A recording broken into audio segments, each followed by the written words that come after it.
ایک ویڈیو دیکھ رہا تھا، بہت ہی دلچسپ لگا، سوچے کہ آپ لوگوں کے ساتھ شیئر کریں۔ رشید نے ایک دفعہ اپنے محل میں شراب نوشی کی محفل سجا رکھی تھی۔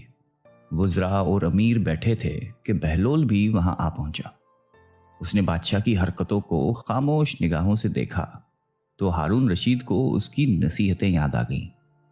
نشے کے ترنگ میں اس نے سوچا کہ اس سے پہلے کہ بہلول کوئی ایسی بات کر دے جس سے میرا سر جھک جائے، وہ خود پہل کرے۔ اور اس نے بہلول سے کہا کہ بہلول، میرے ایک سوال کا جواب دو گے؟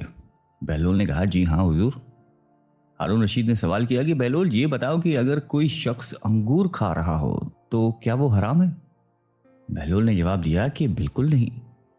ہارون نے کہا کہ اگر وہ انگور کھا کر پانی پی لے تو؟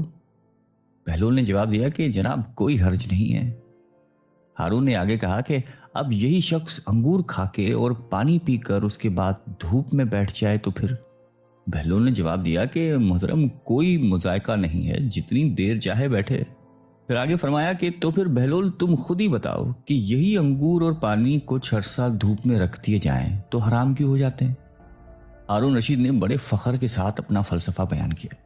اب بہلول نے ہارون سے کہا کہ اگر اجازت ہو تو میں چند سوالات آپ سے کروں؟ ہارون نے کہا کہ جی اجازت ہے۔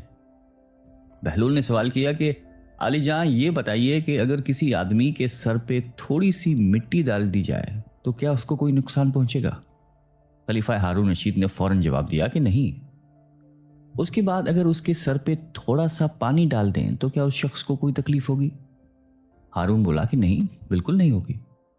پھر بہلول بولا کہ اگر اس مٹی اور پانی کو ملا کر ایک اینٹ بنائی جائے اور اس شخص کے سر پہ ماری جائے تو کیا نقصان ہوگا؟ تم بھی عجیب باتیں کرتے ہو بہلول۔ ہارون ہنسا اور کہا کہ اس کا تو سر ہی پھٹ جائے گا۔